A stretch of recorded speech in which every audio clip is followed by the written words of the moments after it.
everyone! Welcome to Mary's Vlog. Water fountain dito sa my park. Dito sa Corniche. Yan. Yan sa kabila yung Corniche. Sa may dagat. So, ayan guys. In Abu Dhabi. Ito.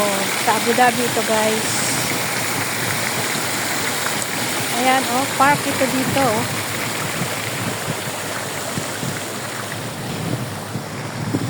So, mainit na. Kailangan na bumalik. Dapat dito pag naglalakat, mga alas 4 pa lang ng umaga, lakad ka na kasi sobrang init na. Mga alas 7, mainit na guys. So, yan. Water fountain. Dito pwede kayo umupo, oh. Pero paggabi kasi hindi na mainit. So, marami dito naglalakad pag winter time kasi malamig, di ba? So, ngayon tag-init.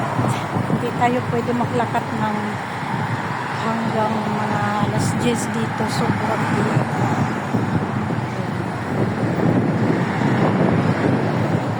Thanks for watching.